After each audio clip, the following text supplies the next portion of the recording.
4 जनवरी 2025। सुनते हैं आज की साकार मुरली।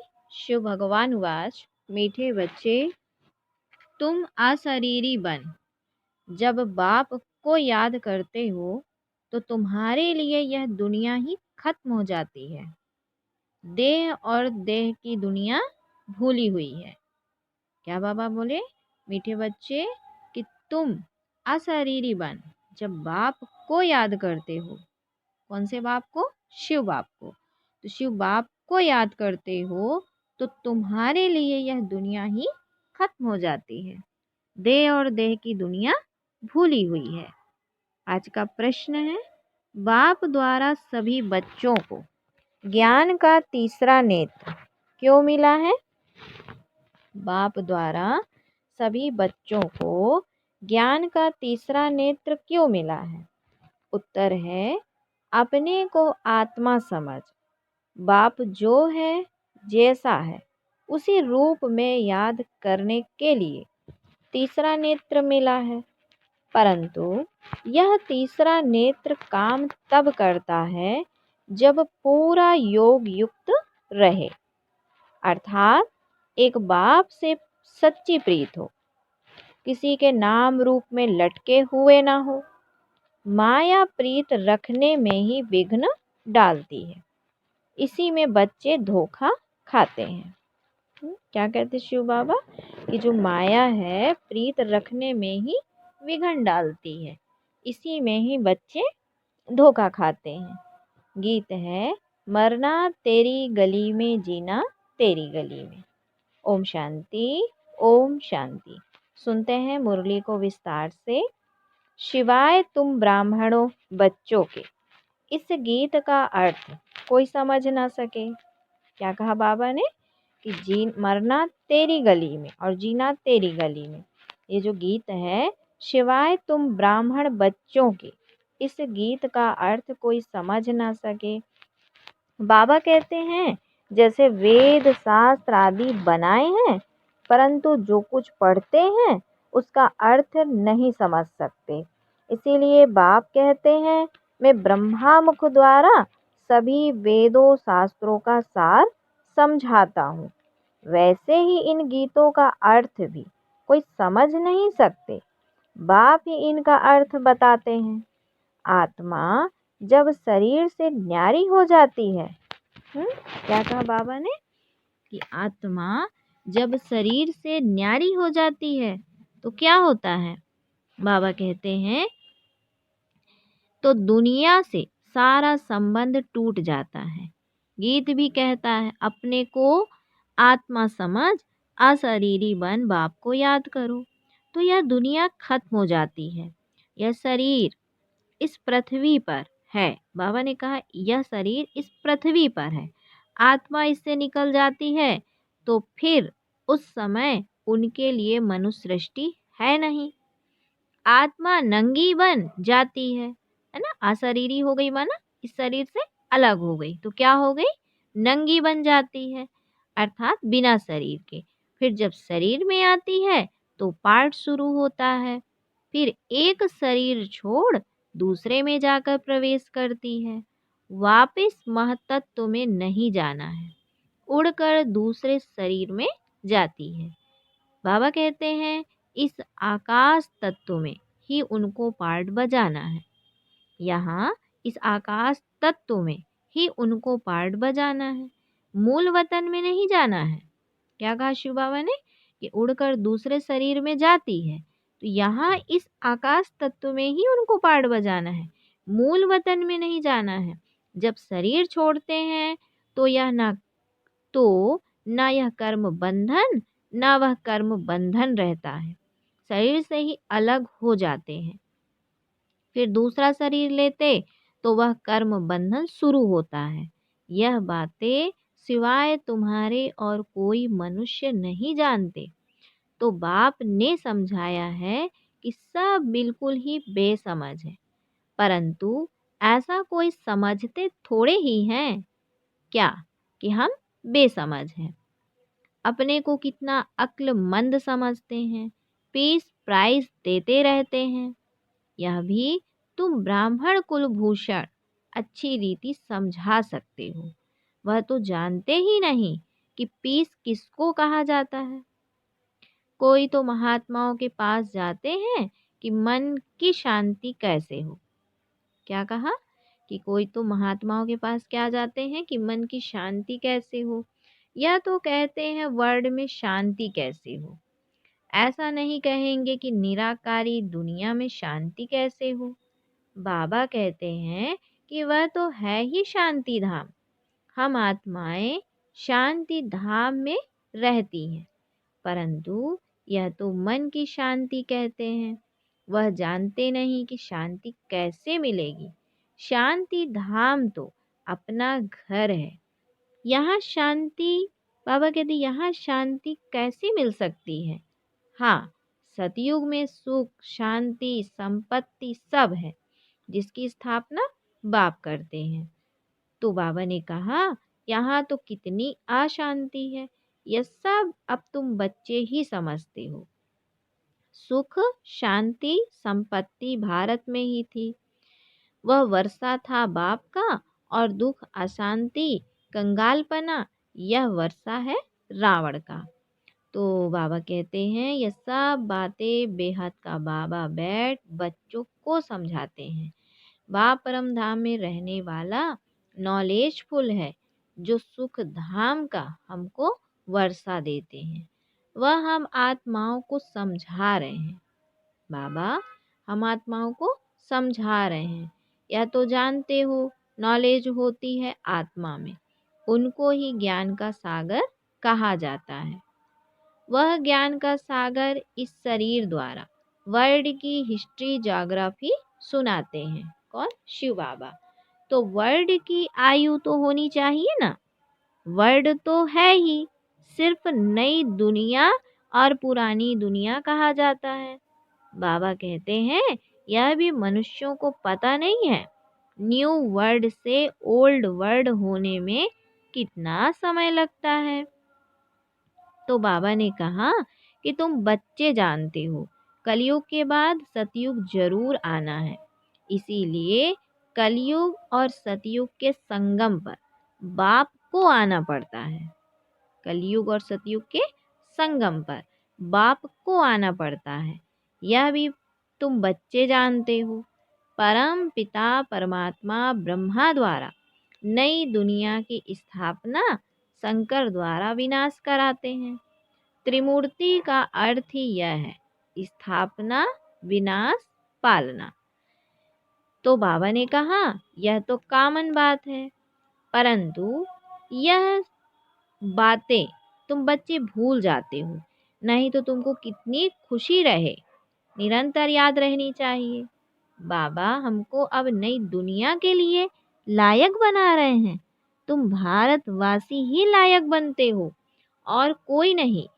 हाँ, जो और धर्मों में कन्वर्ट हो गए हैं वह आ सकते हैं, फिर इसमें कन्वर्ट हो जाएंगे जैसे उसमें हुए थे। तो बाबा ने कहा ये सारी नॉलेज तुम्हारी बुद्धि में है, मनुष्यों को समझाना है। यह पुरानी दुनिया अब बदलती है। महाभारत लड़ाई भी जरूर लगनी है। इस समय ही बाबा आकर राजयोग सिखलाते हैं।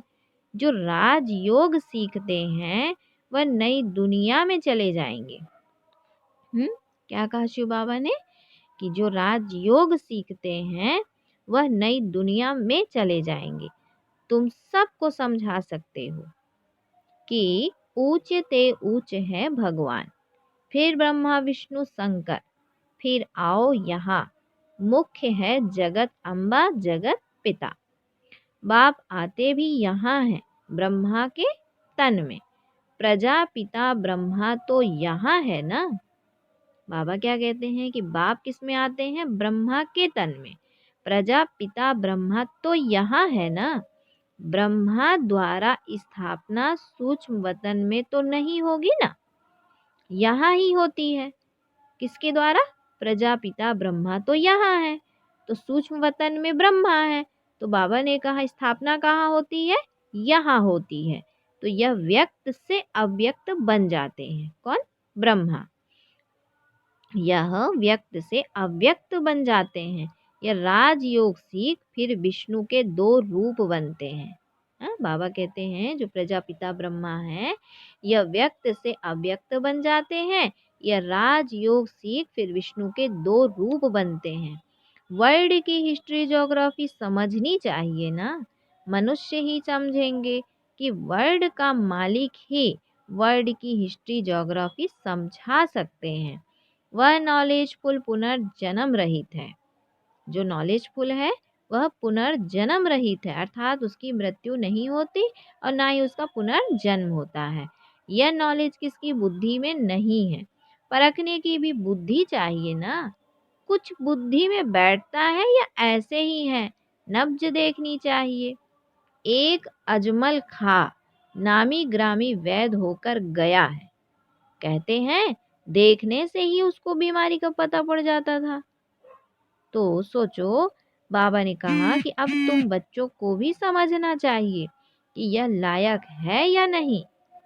बाप ने बच्चों को ज्ञान का तीसरा नेत्र दिया है, जिससे तुम अपने को आत्मा समझ बाप जो है जैसा है उसको उसी रूप में याद करते हो। परंतु ऐसी बुद्धि उनकी होगी जो पूरा योग युक्त होंगे, जिनकी बाप से प्रीत बुद्धि होगी। सब तो नहीं है ना, एक दो के नाम रूप में लटक पड़ते हैं। बाप कहते हैं प्रीत तो मेरे साथ लगाओ ना। माया ऐसी है जो प्रीत रखने नहीं देती है। माया भी देखती है। हमारा ग्राहक जाता है तो एकदम नाक कान से पकड़ लेती है। फिर जब धोखा खाते हैं तब समझते हैं माया ने धोखा खाया, माया से धोखा खाया। माया जीत जगत जीत बन नहीं सकेंगे, उच्च पद पा नहीं सकेंगे। इसमें ही मेहनत है। बाबा कहते श्रीमत कहती है कि माम एकम याद करो तो तुम्हारी जो पतित बुद्धि है वह पावन बन जाएगी। परंतु कईयों को बड़ा मुश्किल लगता है। इसमें सब्जेक्ट एक ही है, अल और बे, बस दो अक्षर भी याद नहीं कर सकते हैं। बाबा कहे अलफ को याद करो, फिर अपनी देह को दूसरे की देह को याद करते रहते हैं। बाबा कहते हैं देह को देखते हुए तुम मुझे याद करो। क्या कहते शिव बाबा कि देह को देखते हुए तुम मुझे याद करो। आत्मा को अब तीसरा नेत्र मिला है, मुझे देखने समझने का, उससे काम लो। तुम बच्चे अभी त्रिनेत्री त्रिकालदर्शी बनते हो, परंतु त्रिकालदर्शी भी नंबरवार है। नॉलेज धारण करना कोई मुश्किल नहीं है, बहुत ही अच्छा समझते हैं, परंतु योग बल कम है, देही अभिमानी पना बहुत कम है। थोड़ी बात में क्रोध गुस्सा आ जाता है, गिरते रहते हैं, उठते हैं गिरते हैं, आज उठे कल फिर गिर पड़ते हैं। तो बाबा कहते देह अभिमान मुख्य है, फिर और विकार लोभ मोह आदि में फंस पड़ते हैं। देह में भी मोह रहता है ना, माताओं में मोह जास्ती होता है। अब बाप उससे छुड़ाते हैं। तुमको बेहद का बाप मिला है, फिर मोह क्यों रखते हो। उस समय सकल बातचीत ही बंदर मिशल हो जाती है। तो बाप कहते हैं नष्टो मोहा बन जाओ, निरंतर मुझे याद करो। पापों का बोझा सिर पर बहुत है, वह कैसे उतरे। परंतु माया ऐसी है कि याद करने नहीं देगी। भल कितना भी माथा मारो, घड़ी घड़ी बुद्धि को उड़ा देती है। कितनी कोशिश करते हैं हम मोस्ट बिलवेड बाबा की ही महिमा करते रहें। बाबा बस आपके पास आए कि आए, परंतु फिर भूल जाते हैं। बुद्धि और तरफ चली जाती है। यह नंबर 1 में जाने वाला भी पुरुषार्थी है ना। तो बच्चों की बुद्धि में यह याद रहना चाहिए कि हम गॉड फादरली स्टूडेंट हैं। गीता में भी है, भगवान उवाच, मैं तुमको राजाओं का राजा बनाता हूँ। सिर्फ शिव के बदले श्री कृष्ण का नाम डाल दिया है। वास्तव में शिव बाबा की जयंती सारी दुनिया में मनानी चाहिए। शिव बाबा सबको दुख से लिबरेट कर गाइड बन ले जाते हैं। यह तो सब मानते हैं कि वह लिबरेटर गाइड है, सबका पतित पावन है, सबको शांति धाम सुख धाम में ले जाने वाला है। तो उनकी जयंती क्यों नहीं मनाते हैं? भारतवासी ही नहीं मनाते हैं, इसीलिए ही भारत की यह बुरी गति हुई है। मौत भी बुरी गति से होता है। वह तो बॉम्ब्स ऐसे बनाते हैं, गैस निकला और खल्लास, जैसे क्लोरोफार्म लग जाता है। यह भी उन्हों को बनाने ही है, बंद होना इम्पॉसिबल है। जो कल्प पहले हुआ था सो अब रिपीट होगा। इन मूसलों और नेचुरल कैलेमिटी से पुरानी दुनिया का विनाश हुआ था, सो अभी भी होगा। विनाश का समय जब होगा तो ड्रामा प्लान अनुसार एक्ट में आ ही जाएंगे। ड्रामा विनाश जरूर कराएगा। रक्त की नदियां यहाँ बहेगी। सिविल वार में एक दो को मार डालते हैं ना, तुम्हारे में भी थोड़े जानते हैं कि यह दुनिया बदल रही है। अब हम जाते हैं सुखधाम। तो सदैव ज्ञान के अतीन्द्रिय सुख में रहना चाहिए। जितना याद में रहेंगे उतना सुख बढ़ता जाएगा। छी छी देह से नष्टो मोहा होते जाएंगे। बाप सिर्फ कहते हैं अलफ को याद करो, तो बेबादशाही तुम्हारी है। सेकंड में बादशाही। बादशाह को बच्चा हुआ तो गोया बच्चा बादशाह बना ना। तो बाप कहते हैं कि बच्चे मुझे याद करते रहो और चक्र को याद करो, तो चक्रवर्ती महाराजा बनेंगे। इसीलिए गाया जाता है सेकंड में जीवन मुक्ति, सेकंड में बेगर टू प्रिंस। कितना अच्छा है। तो श्रीमत पर अच्छी रीति चलना चाहिए। क्या कहते शिव बाबा कि बच्चे, बाप कहते कि मुझे याद करो और चक्र को याद करो, तो चक्रवर्ती महाराजा बनेंगे। तो श्रीमत पर अच्छी रीति चलना चाहिए। कदम कदम पर राय लेनी चाहिए। बाप समझाते हैं, मीठे बच्चे ट्रस्टी बनकर रहो तो ममत तो मिट जाए। परंतु ट्रस्टी बनना मासी का घर नहीं है, या खुद ट्रस्टी बने हैं, बच्चों को भी ट्रस्टी बनाते हैं, या कुछ भी लेते हैं क्या? कहते हैं तुम ट्रस्टी हो, संभालो। ट्रस्टी बने तो फिर ममत तो मिट जाता है। कहते भी हैं ईश्वर का सब कुछ दिया हुआ है, फिर कुछ नुकसान पड़ता है या कोई मर जाता है तो बीमार हो पड़ते हैं, मिलता है तो खुशी होती है। जबकि कहते हो ईश्वर का दिया हुआ है, तो फिर मरने पर रोने की क्या दरकार है? परंतु माया कम नहीं है, मासी का घर थोड़े ही है। इस समय बाप कहते हैं तुमने हमको बुलाया है कि इस पति दुनिया में हम नहीं रहना चाहते हैं, हमको पावन दुनिया में ले चलो, साथ में ले चलो। परंतु इसका अर्थ भी समझते नहीं।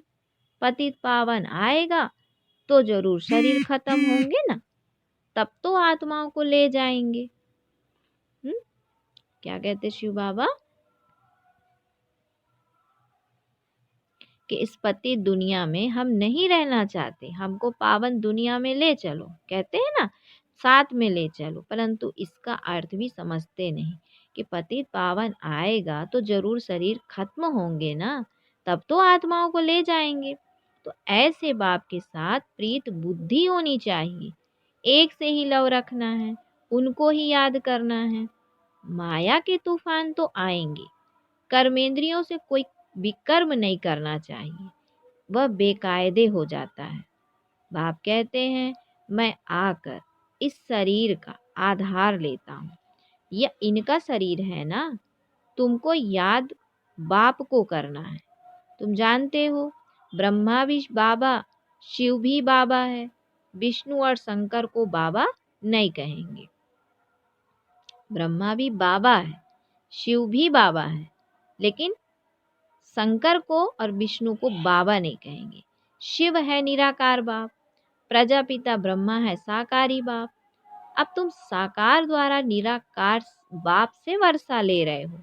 दादा इनमें प्रवेश करते हैं, तब कहते हैं दादे का वर्षा बाप द्वारा हम लेते हैं। क्या कहा शिव बाबा ने? दादा इनमें प्रवेश करते हैं। प्रजापिता ब्रह्मा है साकारी बाप। अब तुम साकार द्वारा निराकार बाप से वर्षा ले रहे हो। दादा इनमें प्रवेश करते हैं, तब तो कहते हैं दादे का वर्षा बाप द्वारा हम लेते हैं। दादा ग्रैंडफादर है निराकार, बाप है साकार। तो यह वंडरफुल नई बात है ना। त्रिमूर्ति दिखाते हैं परंतु समझते नहीं, शिव को उड़ा दिया है। बाप कितनी अच्छी अच्छी बातें समझाते हैं तो खुशी रहनी चाहिए ना कि हम स्टूडेंट हैं। बाबा हमारा बाप टीचर सतगुरु है। अभी तुम वर्ल्ड की हिस्ट्री ज्योग्राफी बेहद के बाप से सुन रहे हो, फिर औरों को सुनाते हो कि यह 5000 वर्ष का चक्र है। कॉलेज के बच्चों को वर्ल्ड की हिस्ट्री ज्योग्राफी समझानी चाहिए। 84 जन्मों की सीढ़ी क्या है? भारत की सीढ़ी, भारत की चढ़ती कला और उतरती कला कैसे होती है, यह समझाना है। सेकंड में भारत स्वर्ग बन जाता है, फिर 84 जन्मों में भारत नर्क बनता है।